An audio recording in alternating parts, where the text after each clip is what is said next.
The Galactic Council was having what could only be described as a very bad day. Commander Torvik, a 7-foot-tall insectoid with way too many eyes for anyone's comfort, was pacing back and forth in the emergency command center like his life depended on it. Which, to be fair, it probably did. "Let me get this straight," said Counselor Prax, a gelatinous blob who somehow managed to look disappointed despite having no discernible facial features. "The apex predator from Vex 9, the one that survived being thrown into a star, has escaped containment and is currently loose on Station Epsilon." "That is correct, Counselor," Torvik confirmed, his mandibles clicking nervously. "The same creature that ate through 6 feet of reinforced titanium just to see what was on the other side?" "Yes, Counselor." "The one that science teams have declared literally unkillable?" "Unfortunately, yes." Prax made a sound like someone gargling marbles. "We are all going to die." The creature in question, officially designated as a razor tail but more accurately described as evolution's middle finger to the concept of mortality, was at that very moment tearing through the station's east corridor. It was roughly the size of a small shuttle, covered in obsidian scales, and possessed enough teeth to make a shark feel inadequate about its life choices. Meanwhile, in Maintenance Bay 7, Dave Henderson was completely unaware that Death Incarnate was heading his way. He was far too focused on the important task of eating his chicken burrito and wondering why the station commissary always forgot the sour cream. They had one job: biscuits. Dave muttered to the golden retriever mix sprawled under his workstation. One job. Captain Biscuits, who had earned his rank through absolutely no military service whatsoever, cracked open one eye, determined that no treats were being offered, and went back to sleep. Dave was what the Galactic Council called a maintenance technician, and what Dave called the guy who fixes things when aliens push buttons they shouldn't push. He'd been working on Station Epsilon for 3 years. Now, mostly because the pay was decent, and the commute was non-existent when you lived where you worked, the station-wide intercom crackled to life. "Attention all personnel. This is an emergency evacuation notice. A Class X predator has breached containment. Please proceed to the nearest escape pods in an orderly fashion. Do not attempt to engage. I repeat, do not attempt to engage." Dave took another bite of his burrito. Yeah, he said to nobody in particular. "They say that every time someone's experiment gets loose. Remember last month when Dr. Kelvin's slime mold escaped?" Everyone panicked, and it turned out the thing just wanted to get to the cafeteria because it liked the smell of coffee.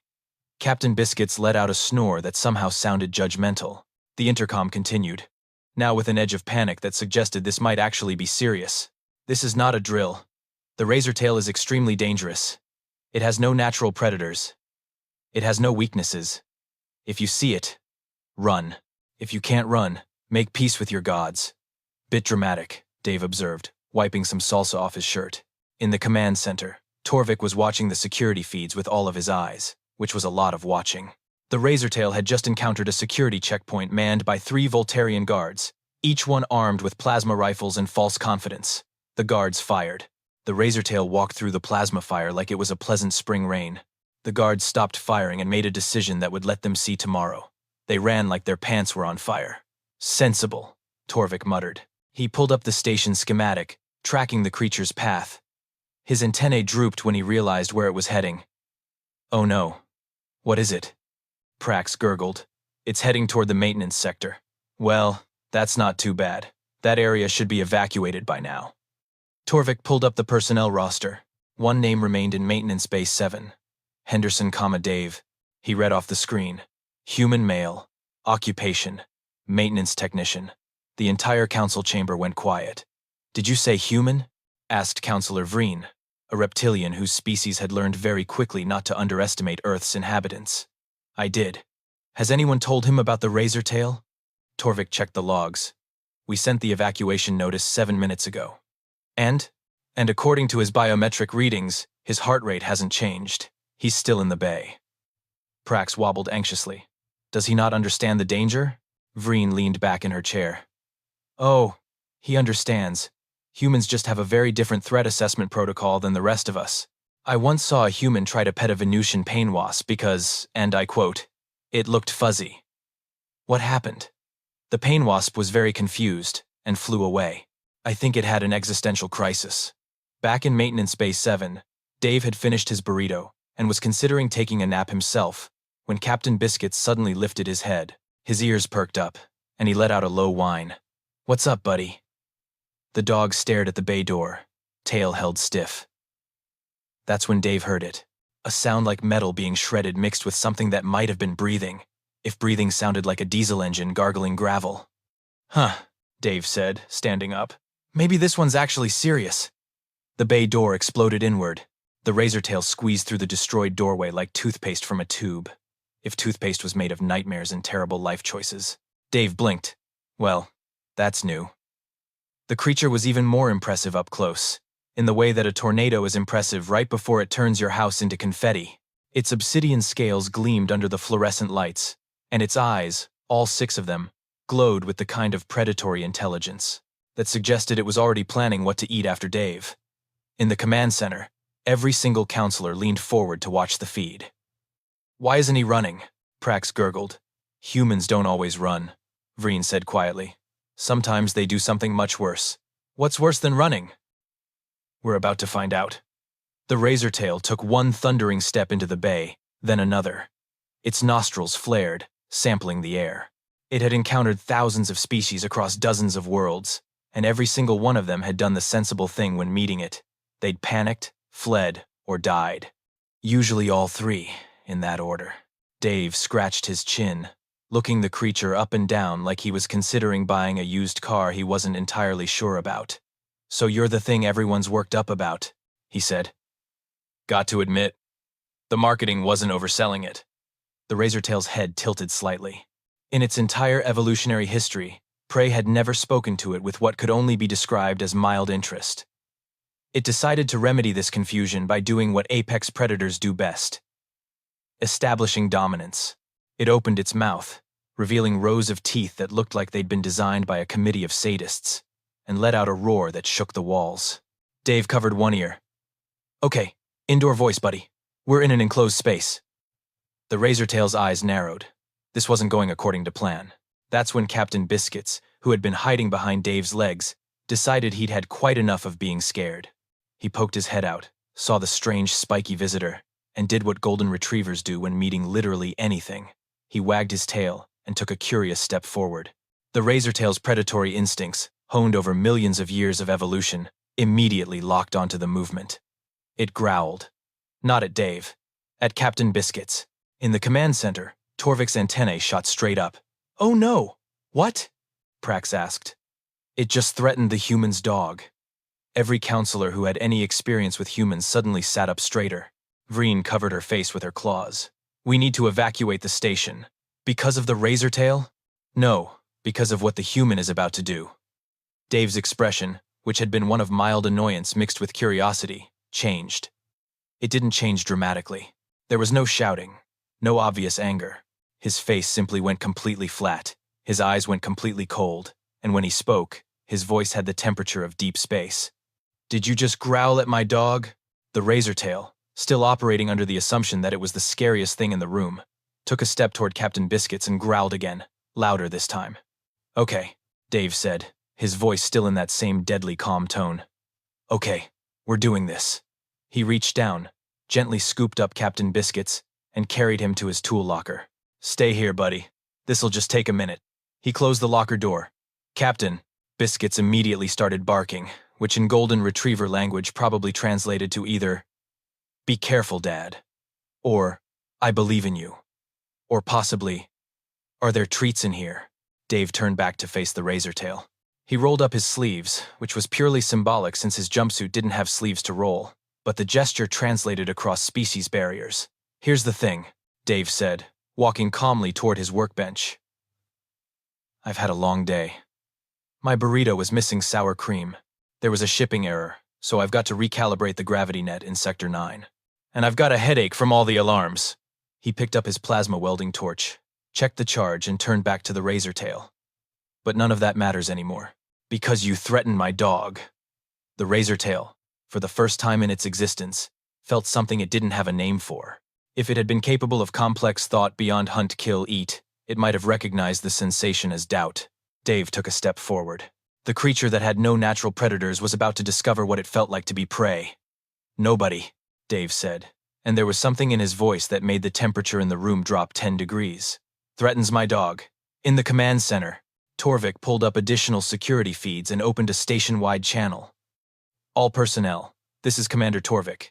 If you're anywhere near Maintenance Base 7, I strongly suggest you get very, very far away.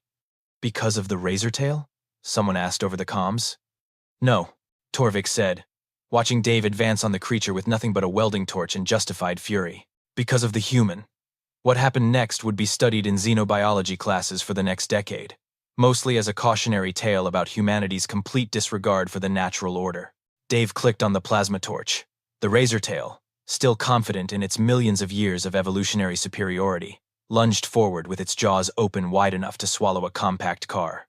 Dave sidestepped, moved inside the creature's reach with the kind of footwork that suggested he'd done this sort of thing before, and jammed the plasma torch directly into the soft tissue behind the razor tail's jaw. First rule of being unkillable, Dave said conversationally, as the creature shrieked and thrashed. Everything's got soft parts somewhere. In the command center, Counselor Prax made a sound like a garbage disposal choking on silverware. Is he lecturing it? Vreen asked, her voice somewhere between horror and fascination. I believe he is, Torvik confirmed, his mandibles hanging open in disbelief. The razor tail yanked its head back, scales smoking where the torch had made contact. Its regeneration kicked in immediately, tissue knitting back together in seconds. It had been hurt before, plenty of times, but nothing had ever hurt it on purpose. Things usually died before they got the chance. It roared again and swiped, with claws that could shred starship hulls. Dave rolled under the strike, came up next to his workbench, and grabbed a graviton wrench. For those unfamiliar with human maintenance tools, a graviton wrench is designed to tighten bolts in zero-G environments by creating localized gravity fields. Dave had other ideas. He cranked the wrench to maximum output, which was absolutely not recommended by the manufacturer, and threw it at the razor tail's center mass. The device attached itself to the creature's chest and promptly made that section of the razor tail weigh approximately 4,000 pounds. The beast crashed face first into the deck plating. Second rule, Dave said, grabbing an industrial-grade adhesive sprayer. Weight distribution matters. He emptied the entire canister onto the razor tail's legs while it struggled to stand under the sudden gravitational assault. Torvik was frantically taking notes. How is he doing this? Humans are tool users, Vreen explained, her eyes glued to the screen. But they're not normal tool users. They don't just use tools for their intended purpose. They look at every object and think, what's the worst possible thing I could do with this? That's terrifying. You have no idea. The razor tail finally managed to rip the graviton wrench off its chest, taking several scales with it. The adhesive was hardening fast, but the creature's raw strength let it tear through the bonds. It was breathing hard now, confused and angry in equal measure. From inside the tool locker, Captain Biscuits was still barking encouragement. The sound seemed to focus Dave like a homing beacon. You know what the funny thing is?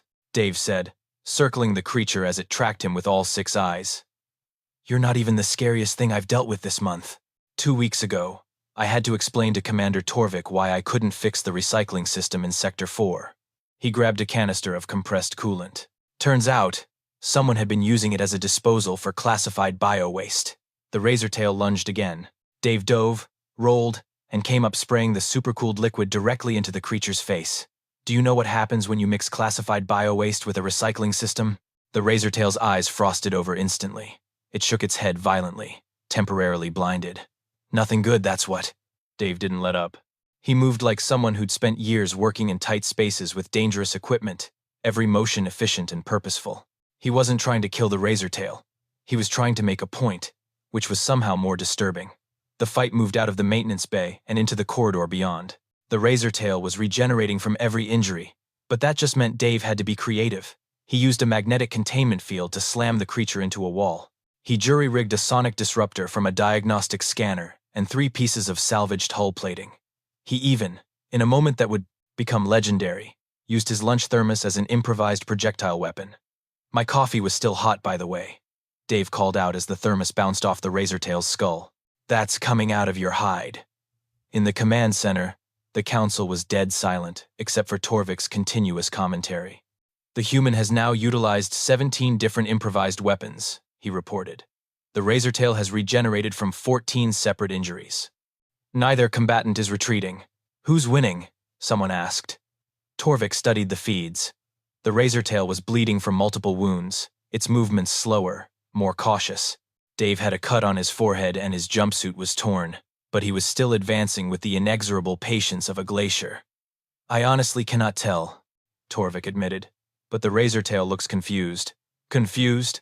It keeps trying to flee and the human keeps cutting off its escape routes. Vreen nodded slowly. Of course. The human isn't fighting to survive. He's fighting to teach it a lesson. What lesson could possibly require this much violence? Dave answered that question a moment later when he cornered the Razortail at a junction point, holding what appeared to be a pressurized canister of industrial solvent. The lesson, Dave said, his voice carrying clearly over the station's audio pickups, is that humans don't have natural predators either. We just have things we haven't gotten angry at yet. He pulled the trigger.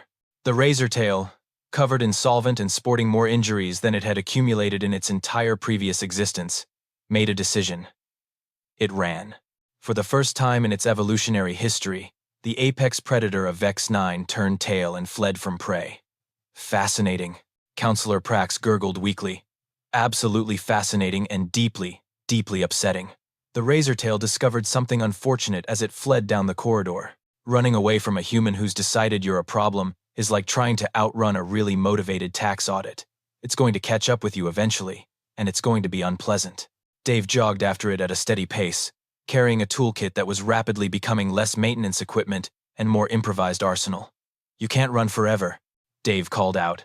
This station's only got 42 corridors, and I know where 39 of them lead. The Razortail crashed through a sealed door, setting off 6 more alarms that joined the symphony of panic already echoing through the station.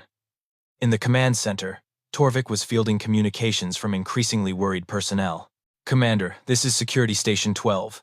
The Razortail just passed our position heading toward the commissary. Did it attack? No, sir. It barely looked at us. It seems more interested in escaping the human chasing it. Torvik closed 2 of his eyes in what might have been a prayer. Let it go. Do not, under any circumstances, get between Henderson and that creature. Understood, sir. We weren't planning on it. Dave rounded the corner into the commissary level, where several dozen station personnel were pressed against the walls, having abandoned their evacuation to watch the galaxy's most one-sided chase scene. Afternoon, everyone, Dave said pleasantly, not even breathing hard. Anyone seen a 10-foot murder lizard come through here? A Centaurian with purple skin pointed wordlessly down the left corridor. Appreciated. Dave paused. Oh, and if you see Jenny, tell her I might be late for our shift rotation. He jogged off, leaving behind a crowd of aliens who were rapidly reassessing everything they thought they knew about human threat response. The Razortail, meanwhile, had made it to the station's central plaza, a wide-open space with a decorative fountain that someone had thought would make the station feel more hospitable. The creature hunkered behind a support pillar, its flanks heaving, trying to understand what had gone wrong with its life. It had survived being dropped into a black hole. It had eaten its way out of a maximum security containment facility. It had once fought off an entire pack of void sharks and won, but it had never dealt with a human whose dog had been threatened. That's when it heard a second set of footsteps. Dave? Dave? Is that you? Jenny Martinez appeared from a side corridor, her engineering jacket covered in hydraulic fluid, her black hair tied back in a ponytail. She was carrying a coffee in one hand and a bag from the food court in the other. More importantly, trotting beside her on a bright pink leash was Sergeant Chaos, a 6-pound chihuahua whose name was extremely optimistic. Dave jogged up to her. Hey, Jenny, you might want to take Sergeant Chaos back to the residential level. There's a situation. What kind of situation? That's when the Razortail, seeing what it thought might be an easier target, stepped out from behind the pillar and growled at Sergeant Chaos. The chihuahua's puppuccino, which Jenny had been holding in her other hand, slipped from her fingers and splattered across the deck plating. Jenny looked down at the spilled drink. She looked up at the Razortail. She looked at Sergeant Chaos, who was now yapping with the fury of a creature that had never learned it weighed less than a sack of potatoes. Did that thing, Jenny said slowly. Just make Sergeant Chaos spill his puppuccino? Yeah, Dave confirmed, and earlier it threatened Captain Biscuits. Jenny's expression went through several rapid changes before settling on cold determination. She handed Dave her coffee, bent down to pick up Sergeant Chaos and tuck him safely in her jacket, and cracked her knuckles. Okay, so we're doing this together. In the command center, Torvik watched a second human join the fray and made a decision. He opened a channel to the station's security forces. All teams fall back to secondary positions. We now have 2 humans engaged with the razor tail. Isn't that worse, sir? Someone asked. Shouldn't we help them? No, Vreen interjected, leaning into the microphone. We should help the razor tail. It doesn't know what it's gotten itself into. Dave handed Jenny back her coffee and gestured toward his toolkit. What are you thinking? Jenny surveyed the plaza, her engineering mind already working through possibilities. You still have that plasma torch? Yeah. And the graviton wrench? Used it already. Left it on the thing's chest. Pity. She pointed toward the maintenance shaft access panel on the far wall. But I've got the override codes for the environmental systems. We could vent atmosphere in a controlled burst. Knock it off balance. I like where your head's at. They split up, circling the razor tail from 2 sides. The creature's head swiveled back and forth, trying to track both humans simultaneously. This was a new and unwelcome development. Prey wasn't supposed to coordinate. Torvik provided play-by-play for the increasingly disturbed council. The humans are now employing pack tactics. The razor tail appears. I cannot believe I'm saying this. Defensive. How is this possible? Prax gurgled. That creature has survived planetary extinction events. Yes, but it never survived humans with a grudge, Vreen said. There's a saying on Earth. Hell hath no fury like a woman scorned. I believe we're witnessing the pet owner variation of that concept. Jenny reached the access panel and started typing in override codes. Dave kept the razor tail's attention by doing something that should not have worked, but absolutely did. He insulted it. You know what's funny? Dave called out. You're supposed to be this big, scary apex predator, right? King of the food chain? And you got worked over by a maintenance guy with a toolkit. The razor tail snarled. No, seriously. Do you know how embarrassing this is going to be for you? There are going to be nature documentaries about this. Entire species are going to watch this and laugh. The creature charged. Now, Jenny. She hit the override. The environmental system dumped 6,000 cubic feet of pressurized air directly into the plaza. The blast caught the razor tail mid-charge and sent it tumbling backward like a leaf in a hurricane. All 4,000 pounds of apex predator reduced to a very angry, very confused pinwheel. It slammed into the decorative fountain, which promptly collapsed under the impact. Dave and Jenny high-fived. Okay, Dave said. Now let's finish this. The razor tail, soaking wet and definitely having the worst day of its evolutionary existence, scrambled to its feet and did the only sensible thing left. It ran toward the cargo bay, the last place on the station it might find escape. Dave and Jenny followed, their footsteps perfectly synchronized. 2 humans united by the universal law that you do not mess with someone's dog. Behind them, Sergeant Chaos poked his head out of Jenny's jacket and barked triumphantly, blissfully unaware that his puppuccino had triggered an interspecies incident. The cargo bay was exactly where the razor tail didn't want to be. A massive open space with only one exit, which Dave and Jenny were currently blocking. The creature backed into the far corner, scales still smoking from various injuries, its regeneration working overtime. It made a sound that might have been a growl but came out more like a wheeze. If apex predators could look embarrassed, this one was managing it. End of the line, Dave said, setting down his toolkit with the casual confidence of someone who'd already won and was just waiting for everyone else to catch up. Jenny was studying the cargo bay's control systems. Dave, you seeing what I'm seeing? The magnetic containment grid? Yep, the same grid designed to hold Starship components weighing up to 50 tons? That's the one. They shared a look that contained an entire conversation. The razor tail, sensing something very bad was about to happen, tried to make a break for it. It charged toward the exit with everything it had left, which was still considerably more than most creatures could manage on their best day. Dave pulled out a device that looked like a remote control, had a baby with a scientific calculator. Hey, remember when I said I had to recalibrate the gravity net in Sector 9? Yeah? I lied. I already did it. But I kept the calibration remote because honestly, when do you ever get to play with artificial gravity? He pressed a button. The razor tail suddenly weighed 3 times its normal weight. It face-planted into the deck plating so hard that Torvik felt the vibration in the command center 3 levels away. Containment grid, Jenny called out, her fingers flying over the control panel. Activating in 3, 2, 1. Blue energy barriers snapped into existence around the razor tail, forming a cube of electromagnetic force that hummed with enough power to contain a small reactor meltdown. The creature thrashed, slammed against the barriers, and discovered that human engineering, when properly motivated, was just as stubborn as humans themselves. Now, Dave said, walking closer to the containment field. Here's what's going to happen. You're going to sit there and think about your choices. You're going to consider the series of events that led to you threatening a golden retriever. And you're going to remember that humans didn't claw our way to the top of Earth's food chain by being reasonable. The Razortail glared at him with all 6 eyes. Also, Jenny added, joining Dave at the containment field with Sergeant Chaos still tucked safely in her jacket. You owe Sergeant Chaos a puppuccino. They're 4 credits at the food court. I'm adding it to your containment invoice. In the command center, the entire Galactic Council sat in stunned silence. Finally, Counselor Prax managed to form words. Did they just bill the Razortail for a dog beverage? I believe they did, Torvik confirmed, his voice hollow with disbelief. And the creature is contained? Fully contained. Henderson used equipment in ways that violate at least 14 safety regulations and possibly 3 laws of physics. But yes, it's contained. Vreen leaned back in her chair, a smile playing at the corners of her reptilian mouth. I told you all at the last summit that hiring humans for station maintenance was a good idea. You said they were resourceful, and I was correct. This goes beyond resourceful. This is something else entirely. Dave gave the containment field one last check, confirmed the power cells would hold for at least 72 hours, and picked up his toolkit. Okay, I'm going to go get Captain Biscuits. He's probably wondering where I went.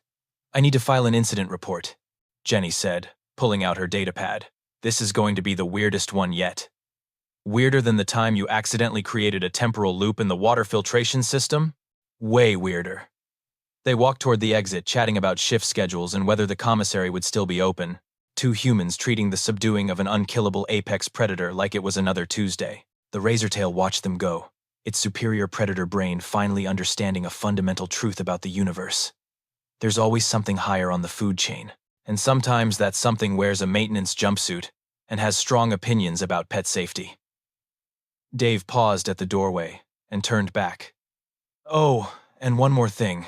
If you somehow get out of there, which I doubt because I really outdid myself with this setup, but if you do, stay away from the residential levels. That's where all the dogs and cats live. The Razortail, displaying more intelligence than it had all day, slowly nodded. Good talk. 20 minutes later, Dave was back in Maintenance Bay 7 with Captain Biscuits, who had been released from the tool locker and was now demanding treats for his bravery. Dave obliged, scratching behind the dog's ears while Captain Biscuits wagged his tail hard enough to be classified as a hazard to low-flying objects. You're a good boy, Dave said. Yes, you are. Who's a good boy who inspired an interspecies incident? You are. Captain Biscuits had no idea what an interspecies incident was, but he was pretty sure he deserved another treat for it anyway. His logic was sound. The emergency session of the Galactic Council reconvened exactly 4 hours after the Razortail had been contained, which was 3 hours and 55 minutes longer than it took for the paperwork to become a bureaucratic nightmare. Commander Torvik stood at the front of the chamber, looking like someone who'd aged several years in a single afternoon. His antennae drooped with exhaustion. Council members, I have prepared my official report on the incident involving the escaped Razortail and its subsequent containment by station personnel. By station personnel, Counselor Prax repeated slowly. You mean by 2 humans with maintenance equipment and anger management issues. The report uses more diplomatic language, but yes, essentially. Vreen gestured for him to continue. Let's hear it. Torvik pulled up his datapad and began reading. At 1400 hours station time, the Razortail designated as Specimen VX-991 breached containment and proceeded to rampage through multiple sections of Station Epsilon. Standard security protocols proved ineffective. That's a nice way of saying our security team ran away screaming, someone muttered. Torvik ignored this. At 1417 hours, the creature encountered human maintenance technician Dave Henderson in Maintenance Bay 7. The creature made threatening gestures toward Henderson's registered emotional support animal, Captain Biscuits. His what? Asked a counselor from the back. His dog, Vreen translated. Humans form powerful emotional bonds with domesticated animals. It's one of their defining characteristics. That, and apparently the ability to weaponize household items. Prax added. Torvik continued. What followed was a sustained engagement, lasting approximately 43 minutes, during which Henderson employed 17 improvised weapons, violated 22 safety protocols, and somehow convinced the Razortail that retreat was preferable to continued combat. The council chamber buzzed with conversation. He was later joined by engineering specialist Jenny Martinez, whose emotional support animal, Sergeant Chaos, was also threatened by the creature. Together, they successfully contained the Razortail, using the cargo bay's magnetic grid and a gravity manipulation device. The same Razortail that survived a supernova, Prax said flatly. The very same. Contained by 2 humans with, what did you call it? Emotional support animals? Correct. There was a long pause. I motion that we add a new regulation to the station handbook, Vreen announced, specifically regarding human-bonded animals. Seconded, said 3 other counselors simultaneously. The vote was unanimous. Torvik typed notes into his datapad. The regulation will read as follows. Under no circumstances should station personnel, visitors, specimens, or any other entities threaten, harm, or display aggression toward animals that humans have designated as pets, companions, or emotional support creatures. Violators will be subject to immediate consequences. What kind of consequences? Someone asked. Everyone turned to look at the live feed from the cargo bay, where the Razortail was still huddled in its containment field, occasionally whimpering. I think the consequences are self-evident, Torvik said. The council moved on to commendations. Dave and Jenny were each awarded the Station Merit of Excellence, which came with a certificate, a mention in the station newsletter, and absolutely nothing else of material value. They were also each given a 500 credit gift, certificate to the food court. When Torvik delivered the news to Dave later that evening, the human's face lit up in a way that subduing an apex predator hadn't managed. 500 credits? That's like what, 2 months of burritos? If you buy nothing but burritos, I suppose yes. This is the best day ever. You nearly died fighting an unkillable predator. Yeah. But they never forget the sour cream anymore after this, right? Torvik decided humans were beyond his understanding and left it at that. The story spread through the station like wildfire. Within days, it had spread to other stations. Within weeks, it was being discussed at the Galactic Assembly. Within a month, there were 3 competing documentaries in production, and someone had started selling t-shirts that read, I survived the Razortail incident, and all I got was this lousy shirt and a new respect for humans. 2 weeks. After the incident, a visiting dignitary from the Andromedan Trade Collective made the mistake of asking an innocent question during a station tour. So I understand humans are quite protective of their canine companions, Ambassador Kellick said pleasantly. What about felines? Surely they're less emotional about cats. The tour ground to a halt. Every human in earshot turned to look at the ambassador with identical expressions. It was the kind of look that made evolution reconsider its choices. Dave, who happened to be doing maintenance nearby with Captain Biscuits, stopped mid-wrench turn. Jenny, who was calibrating a sensor array with Sergeant Chaos in a carrier strapped to her back, looked up sharply. Lieutenant Commander Sarah Park, who was passing by with her orange tabby Mr. Whiskers in a stroller, yes, a stroller, froze mid-step. The silence stretched uncomfortably. What? Ambassador Kellick asked, suddenly nervous. What did I say? Torvik, who was leading the tour, put a careful hand on the ambassador's shoulder. Let me share something important with you about humans and cats. Okay? Don't. Don't what? Just don't. Don't question it. Don't threaten them. Don't look at them wrong. Don't even think aggressive thoughts in their general direction. But humans, Torvik said carefully, once domesticated an apex predator and decided to keep it in their homes for companionship. They look at creatures with retractable claws, hunting instincts, and 0 loyalty. And their response is to call them adorable and give them toys. So if they're that attached to animals that actively plot their demise, imagine how they feel about the ones that actually like them back. Ambassador Kellick looked at the assembled humans, all still staring with those flat, dangerous expressions. I'm going to stop talking now. Wise decision. The tour moved on, but not before Dave called out one last thing. Hey, Ambassador, just so you know, Mr. Whiskers over there, he's a very good boy, aren't you, Mr. Whiskers? The cat, who was absolutely not a boy but a girl, and who probably didn't care about pronouns because she was a cat, meowed imperiously. Every human in the corridor smiled. Every non-human in the corridor made a mental note to update their species database with a critical amendment. Humans will befriend anything, protect everything they befriend, and turn into living nightmares if you threaten what they love. And somewhere in the cargo bay, still in its containment field, the Razortail heard about the cat conversation through the security feed, and had what could only be described as a moment of profound gratitude that it had only threatened a dog. It could have been so much worse.